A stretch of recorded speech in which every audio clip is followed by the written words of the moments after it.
Hej og velkommen til Naturens Store Vidunder. I dag skal vi snakke om klimaforandringer i verden. Og derfor har jeg valgt et klassisk eksempel til jer. Vi skal simpelthen kigge på Grønland, som ligger lige her. Og snakke om, hvilke klimaforandringer, der spiller ind der. Og vi har jo noget, som er så forfærdeligt her i verden. Det hedder drivhuseffekten. Og det gør simpelthen, at klimaet bliver varmere. Og derfor ender det med, eller det gør det sådan set allerede nu, at Grønland smelter.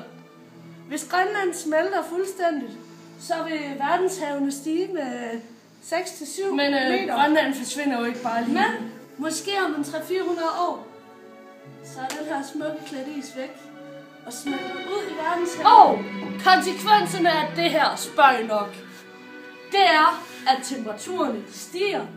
Verdenshavene, de stiger, fordi at isen smelter på Grønland, og derved bliver kontinenterne mindre.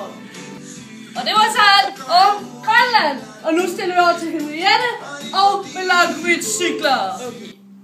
Milankovic-cykler er betegnelsen for de klimatiske forandringer, der sker på jorden på grund af ændringer i jordens aksehældning, den nulation, den præcision og jordbanens ekstensitet med de ændringer i solindstrålingen, det forårsager. Tilsammen medfører dette overlappende tredobbelt cyklus på ca. 100.000 år, ca. 41.000 år og ca. 23.000 år. Fænomenet er opkaldt efter den serbiske ingeniør og matematiker Milutin Milankovic. Han beskrev sin teori i 3 korte artikler så tidligt som 1912. Jordbanens form. Over en cyklus på knap 100.000 år varierer jordbanens form mellem næsten en cirkulær bane og en elliptisk bane. Jo mere elliptisk banen er, jo større forskel er der på jordens største og mindste afstand til solen. Og jo større forskel er der på den største og den mindste solindstråling i løbet af et år.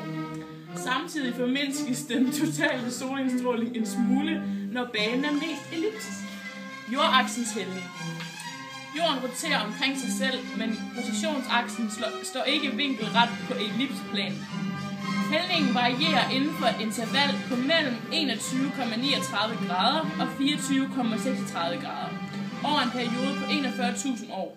Jo mindre vinklen er, jo lavere står midtersolen på de høje breddegrader om sommeren, og jo korte bliver sommerdagen med direkte solindstråling på de nordlige kontinenter. Snoretop-effekten. Over en periode på 21.700 år svinger jordens rotationsakse også omkring sig selv som en snoretop. Snoretop-bevægelsen skaber periodiske variationer i længden af sommer og vinter på den nordlige og sydlige halvkugle. De 3 astronomiske cykler, altså jordbanens form, jordaksens hældning og snoretop-effekten, har varierende betydning for jordens klima over længere tid. Og det var alt for Naturens Store Vidunder. Se med næste uge.